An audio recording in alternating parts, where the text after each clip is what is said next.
If anyone has to take over for Captain Anderson, I'm glad it's you. I'm not sure about having non-humans on our ship, though. We're all on the same team here, Pressly. With all due respect, ma'am, that's what they said about Nihilus. Look how that turned out. I'm in charge here, Pressly. I decide if we have non-humans on this vessel. Yes, ma'am. Understood, ma'am. Speak freely, Pressly. I want to know if you have a problem with non-humans. It's not that, Commander. Humanity has always handled its own problems. Saren attacked one of our colonies. We should be the ones to stop him. We don't need their help.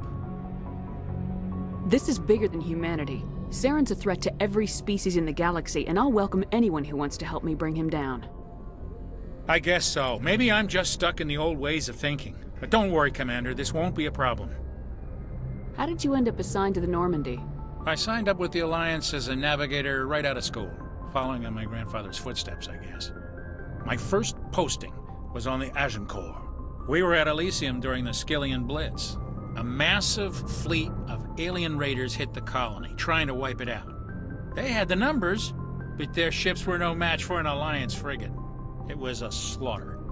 We couldn't even keep track of how many ships they lost. How'd you end up on the Normandy? I got my officer's commission after Elysium.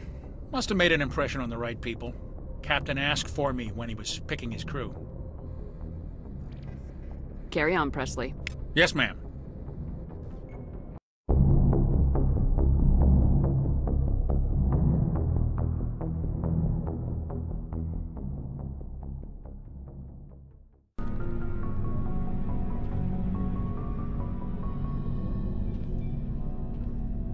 Anything you need, Commander?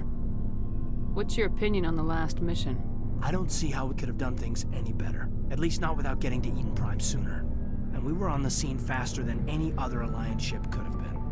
Just trying to get a sense of where the crew's at. Thoughts? I've wasted enough of your time for now, Commander. We'll have time for personal debriefings later. We'll talk another time, Lieutenant. Commander?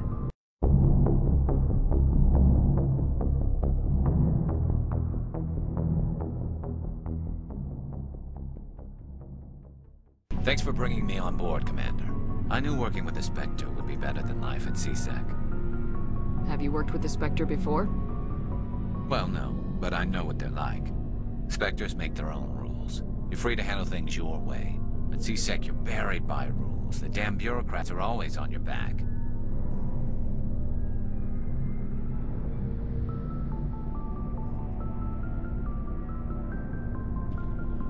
For the most part, the rules are there for a reason. Maybe. But sometimes it feels like the rules are only there to stop me from doing my work.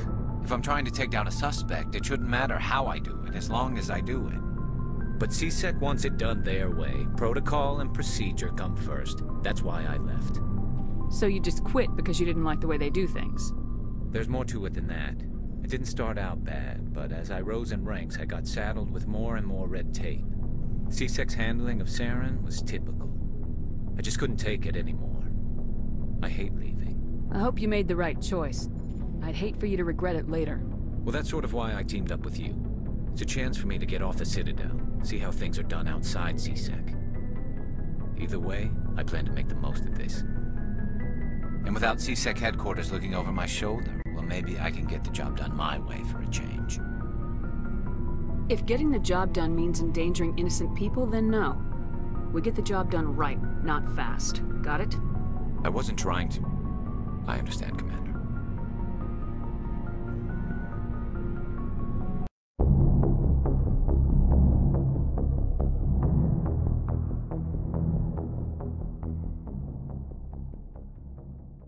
Commander? What's your opinion of the last mission? Kinda wish you'd got there sooner, Commander. No offense, I appreciate the rescue. I just wish... You wish we'd been able to save the rest of your unit. Yes, ma'am. If I had been more alert, we wouldn't have been cut down by an ambush. We never trained to fight synthetics. The Geth haven't gone beyond the Veil in 3 centuries. Our training's supposed to make us able to adapt. I'll make sure it doesn't happen again. Do you have a few minutes to talk? One-on-one? I'm sorry, Commander. I need to get my duties squared away. I wouldn't mind talking more later, though.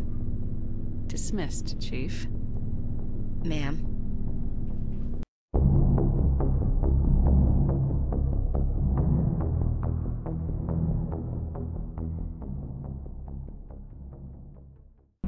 Nice ship you've got, Shepard.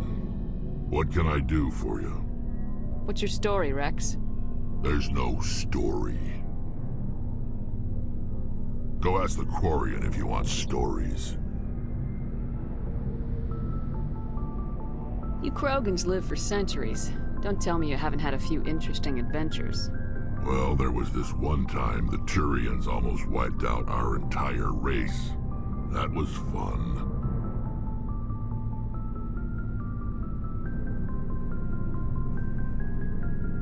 I heard about that. You know, they almost did the same to us. It's not the same. It seems pretty much the same to me. So your people were infected with a genetic mutation? An infection that makes only a few in 1,000 children survive birth?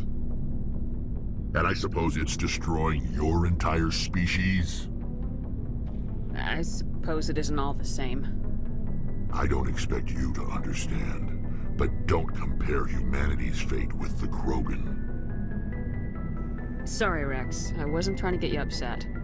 Your ignorance doesn't upset me, Shepard. As for the Krogan, I gave up on them long ago. The genophage infected us, but it's not what's killing us. Are your people really dying? We're sure not getting any stronger.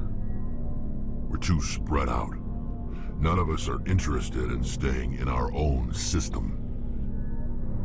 Lots of species have left their homes and prospered. But they go to colonize new worlds. We're not settlers. We're warriors. We want to fight. So we leave. Hire ourselves out. And most of us never go back. What can you tell me about the genophage? Ask the Solarians if you want details. They made it. All I know, it makes breeding nearly impossible. Thousands die in stillbirth, and most never get that far. Every Krogan is infected, every one.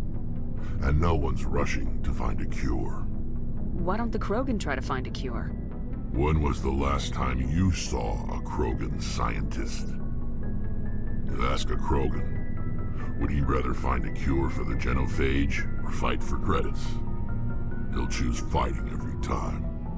It's just who we are, Shepard. I can't change that. Nobody can. So long, Wrex. Shepard.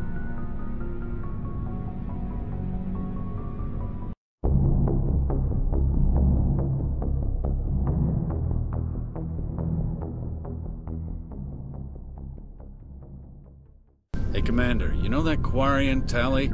She's been spending all her time down here asking me about our engines.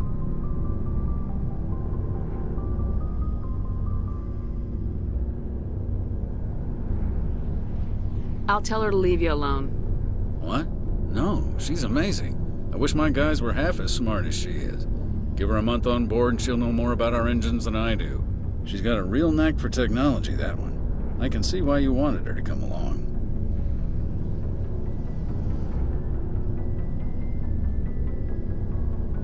I figured she'd be a real asset to the team. You got an eye for talent, Commander, but I'm guessing that's not why you came down here.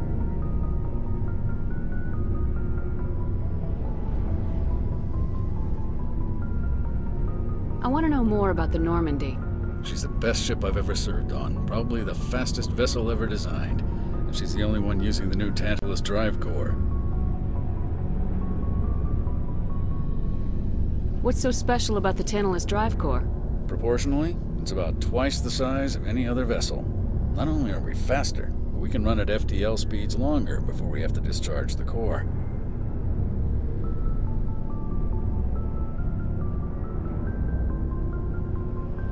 Fill me in on the IES stealth system. How does it work exactly? You can't hide a ship out in space. They emit too much heat and radiation, too easy for sensors to pick them up, unless you find a way to capture those emissions. So our stealth systems trap the energy we give off in storage sinks built into the ship itself. No emissions to give away our location. Eventually the sinks have to be vented. more than a few hours silent running and they overheat. Cook us inside our own hull. There's no way for anyone to detect us? A visual scan can still pick us up. Anyone looking out a window can see us plain as day. But you have to be pretty close to get an actual visual out in space. Most vessels rely on scanners. As long as the stealth systems are engaged, they can't see us. Not unless we accelerate to FTL speeds. Why doesn't it work with faster-than-light travel? Cranking up to FTL blue shifts our emissions, pushes them into frequencies too high to capture in the sinks. As soon as we make the jump, it's like setting off a flare. Sensors can pick up our location whenever we enter or exit FTL flight, but for short-range missions, our stealth systems are amazing, and we've got the only one. Where else have you served, Adams? If you name a class of Alliance ship, I've probably served on it. Everything from dreadnoughts and carriers right down to frigates like the Normandy. My last assignment was on the Tokyo, only a cruiser, but she was a good ship.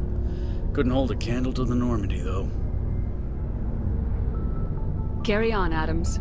Aye, aye, Commander.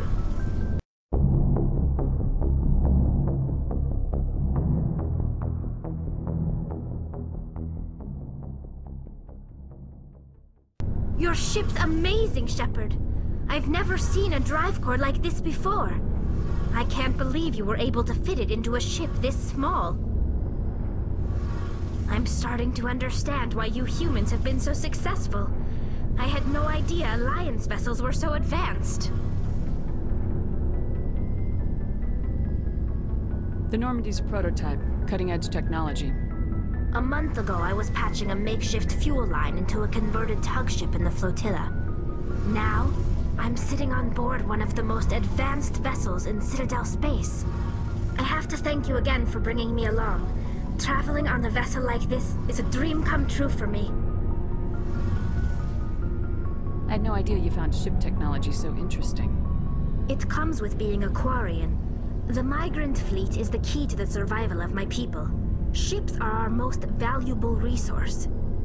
But we don't have anything like this. We make do with cast-offs and second-hand equipment.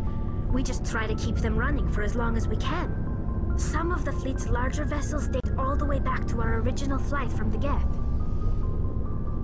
I can't believe your fleet's still using ships that are 3 centuries old. They're constantly being repaired, modified, and refitted. They aren't pretty, but they work. Mostly. We've tried to make ourselves as independent as possible on the flotilla, grow our own food, mine and process our own fuel. But some things we just can't make on our own. A patch to maintain the hull integrity requires raw materials we just don't have. That's why our pilgrimages are so important.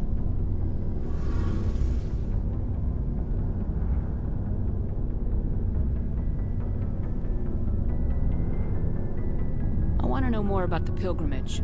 When my people reach maturity, we leave our birth ships and seek acceptance with a new crew. It's necessary to maintain genetic diversity among the fleet. But no ship wants to accept someone who will be a burden on them. So, to prove our worth, we embark on a pilgrimage. We set out alone, leaving the flotilla and our families behind us. We only return once we have found something of value we can bring back to the fleet. This is presented as a gift to the captain of the respective ship we wish to join. If the gift is accepted, we are welcomed into the crew. Can a captain choose to reject the gift? That doesn't happen often. Most captains are eager to increase the size of their crew. It increases their own standing in our society. Even when a gift is not particularly valuable, the captain usually accepts it out of a sense of tradition. However, there is a stigma to presenting a substandard gift. It's not the best way to make a good impression on a new community. Most pilgrims don't return until they find something worthwhile.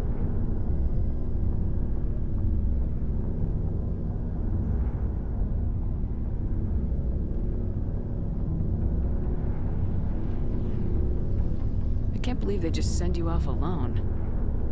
It's not like they just cast us out. Before we leave, we are given lessons in how to survive outside the flotilla, and given gifts to help us on our journey. We also receive implants to fight off sickness and disease. Generations of living in an isolated and highly controlled environment have left our immune systems weaker than most. By the time we leave the fleet, we are well equipped for the pilgrimage. This is a rite of passage for all Quarians. If it were dangerous, our numbers would suffer. Virtually every pilgrimage ends with a triumphant return and the ritual presentation of the gift to one of the fleet's captains. I want to talk about something else. Like what? Tell me about your people. Our lives aren't easy. Resources are scarce, and we are constantly on the move. Everything we do must in some way contribute to the continuation of the migrant fleet. There are 17 million Quarians in the flotilla, and each of us relies on the others for survival. The bonds among my people are strong. Unfortunately, we have had to surrender many of the freedoms and civil liberties other species take for granted. What kind of freedoms? Well, it's illegal for parents to have more than one child. If our population grows too much, it would strain our resources to their breaking point. Of course, we also can't allow our numbers to become too few. If our population is in decline, the rule against single births is temporarily repealed. In extreme cases of population decline, incentives are even offered to encourage multiple births, though the Conclave hasn't had to take such measures in nearly a century.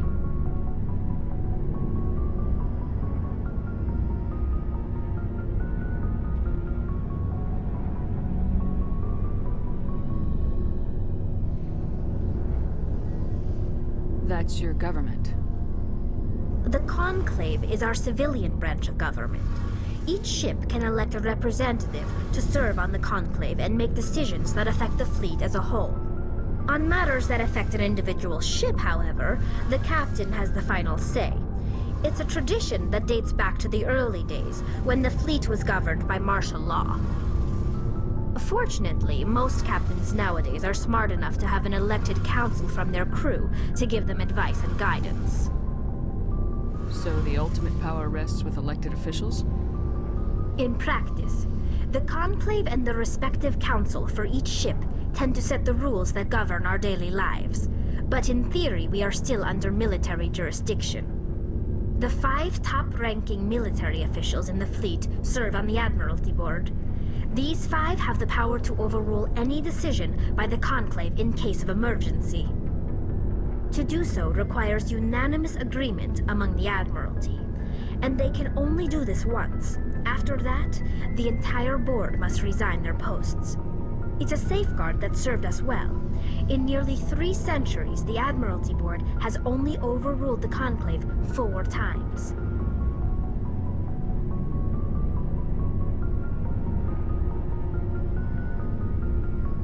I want to know more about the Geth. I doubt I can tell you anything you don't already know. It's been almost 3 centuries since they drove my people into exile. All I know is the story of their origins. What they were when we created them, and how they turned on us.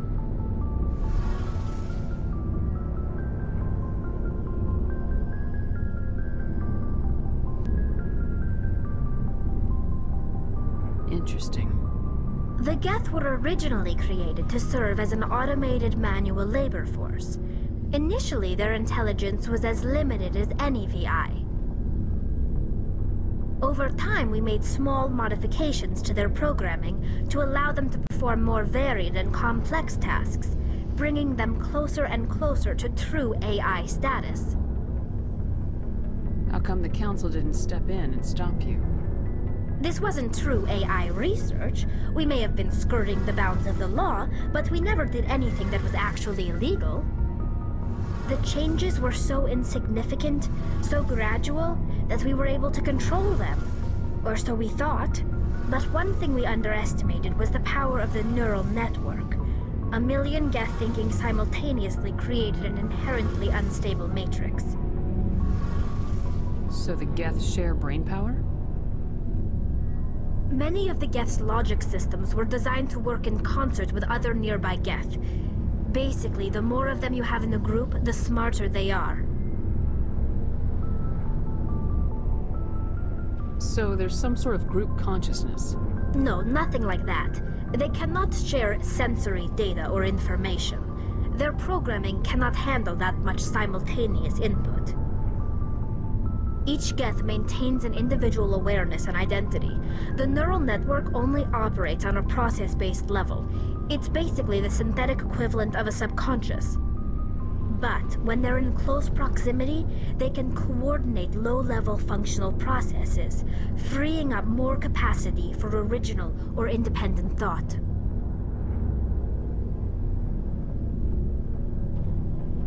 That doesn't make any sense. I'm probably oversimplifying. The Geth are incredibly advanced and complex creations. All you need to know is that they get smarter when they gather in large numbers. As we built more and more Geth, their effective intelligence became more sophisticated, more abstract. One day, a Geth began to ask its Quarian overseer questions about the nature of its existence. Am I alive? Why am I here? What is my purpose? As you can imagine, this caused a near panic among my people. What did you do? It was inevitable the newly sentient Geth would rebel against their situation. We knew they would rise up against us, so we acted first. A general order went out across all Quarian-controlled systems to permanently deactivate all Geth. The Geth responded to this order violently.